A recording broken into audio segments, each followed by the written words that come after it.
Hey everybody, hope you have all had a fun and productive time since we last spoke. My last project I just put out is a chest of drawers project for that dimensional lumber bedroom furniture set, and I hope to get 2 more projects out of that particular set, or that room I should say. But anyway, the chest of drawers, it was a functional project that I made it to serve a purpose, and that is to store all of my wife's army gear. And she really likes it specifically for that. So win-win project, and I like the way that it turned out. Is a skill builder kind of a project for anyone really, because there's all kinds of different joinery options that you can choose, and lots of places within that project to experiment with. You know, the side assemblies, that's a tongue and groove. You could also do you could use your router to use like a cabinet door set. You could use solid wood panels like I did, or you could use plywood in the floating grooves if you wanted to. Lots of room for changes and skill building, I guess. And then the dust frames that go in between each drawers, which I got some flack on that. They're not really dust frames if there's no panel on the inside to stop the dust from falling through. Well, I guess that makes sense, but I didn't even know what to call them, interior frames, whatever. So then I was watching some Norm Abram videos, New Yankee Workshop, and he made pretty much the exact same setup in a couple of his different dresser type builds, and he called them dust frames, so that's what I'm going to call them. You can call them whatever you want and serve whatever purpose you want them to serve, but they were just there for stability. And actually, the original plan was to make to not use drawer slides, just have drawers that slid in and out of those boxes, or the openings. But I did not take into consideration the interior part of the panel isn't flush with the side of the dust frames. So as you push the drawer in, it could rack, and it probably would rack to one side and get stuck and be a pain in the butt. So you'd have to add some type of interior drawer runner to track the drawer back.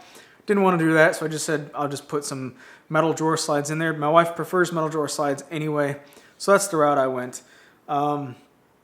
Also, the drawer boxes themselves allow a lot of room for changes, adjustments, personalization, whatever you want to do. There's a lot of joinery methods for drawers. I did something that I've never done before, which is to use floating tenons for the drawer construction. Very slow compared to other methods that I've used previously. Just a rabbet, glue, and brad nails, much quicker. Pocket holes, much quicker. And if you have a dovetail jig to cut your dovetails with a router, probably quicker. But it was fun, and I learned something new. So yeah, very happy with that project. For that room, I'd like to do 2 more projects, maybe. One being a computer desk, not a computer desk, a writing desk. I've got a computer desk with a glass top on it, which was actually from a glass coffee table. But I don't like the desk itself. It doesn't match anything that we have in the house. So I want to make another desk for this piece of glass to go on top of and call it a writing desk. Also want to make some type of boot box or boot chest, whatever you want to call it, whatever you want to name it. Basically a smaller blanket chest, probably 18 inches high, 18 inches deep, and then about 36 inches wide, I don't know, or long. Just something that you can sit on, take your shoes off, open it up, throw your shoes in, and shut it. I think that'll be a neat little project, and it'll fit into a space opposite of the chest of drawers in that room. And I think that would be it for that room. I don't think I could fit any more stuff in there. Maybe some matching picture frames or something easy like that. But I think that's it for that particular room. Also, an upcoming project that I'm probably going to tackle here soon is some type of functional shelf system, maybe 1 or 2 shelves with a closet rod below it for hangers in my laundry room. Nothing big, nothing elegant, just function over fashion. Some place to store my laundry soap and some place to store hangers as I'm pulling clothes out of the dryer. And also, I'm kind of designing some type of really large entertainment center for my living room. We don't really watch TV often, so we don't really even have an entertainment center. We don't watch TV for cable television or over-the-air television at all. We just occasionally will do like a Amazon Video through my PlayStation. It's kind of like Netflix, but it's through Amazon. Occasionally we'll do something like that. So we've never had an entertainment center. And our living room looks really, really bare without it. So I'm going to make one. Kind of tossing around different ideas. Maybe 2 tall bookshelves on one side, on either side, and then a center console area that sticks out just a little bit further, and then a crown to cap it all off. But that's going to be down the road, not anytime soon. A couple questions to answer really quick. I've never seen you use a jointer to edge or face joint any of your project lumber. Just curious how you get those edges flat and 90 degrees to the faces, and or how you are removing the cups, bows, and twists out of your boards. Well, not having a jointer really sucks, and I've been saying that for about 2 or 3 years now. Not having a jointer sucks, especially when working with solid wood as opposed to a lot of plywood projects.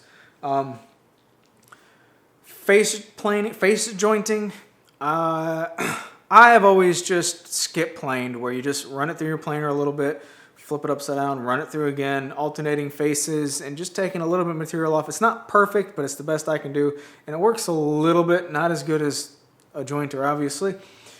Something else you could do is make a planer sled, and I've never made a planer sled before, but you can search YouTube for planer sled and see some good resources on that. As far as getting the edges of your material nice and square or straight, flat and straight, I've had good results using the table saw most of the time to take multiple passes off whenever possible. So if your material, you're using a 2x4, it's 3.5 inches wide, and you need to get it down to 2 3/4 of an inch wide, then that'll give you plenty of play and leeway to make multiple cuts. So what I would do is remove a 1/4 inch of material, flip the board around so the fresh cut face is up against the fence, reduce my width of the fence itself, and make multiple passes until I get it down to either the final width that I need, or if I get it down to a width, or get it down to a place where both sides are nice and flat and parallel at that time, or as good as they will be, then I'll cut it down to its final width. So skip planing on the planer, and then I guess skip jointing on the table saw. Just making multiple passes. Not really good advice, but that's all I've ever done. Why couldn't you use the pith part of the wood? Why did it have to be scrapped and cut around? For 2 reasons. Number one, it's not really stable. It's going to twist and move and crack more so than the other parts. And also, I was going for a quarter sawn or rift sawn, whatever you want to call it, straight grain look on all the visual faces as you're looking at the chest of drawers. So if you're looking at the side panel, all of the rails and stiles have nice straight grain. If you're looking at all of the panels on the inside, all of those have nice straight grain. And then the dust frames, the horizontal piece of all the dust frames that is exposed on the front, I oriented the grain so that you're looking at like quarter sawn straight grain on all of those. And then the top panel, I did the same thing, oriented the grain to where it's nice and quarter sawn. If you're looking down at the top, you see nice straight grain. So appearance and stability is why I did not use the pith part of all of those boards.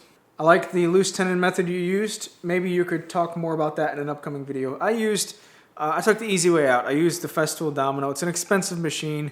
It's a touchy subject for a lot of people apparently, and you can accomplish pretty much the same thing using a router, a plunge router, an edge guide, and a spiral upcut bit, and pretty much accomplish the same thing. You can get bigger floating tenons that way and have more control over the size and shape and all that stuff of your floating tenons.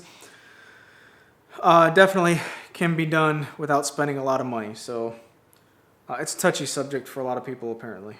Also, maybe you can explain the process that you used for designing the drawer slides. I used metal drawer slides, so designing the drawer for the drawer slides,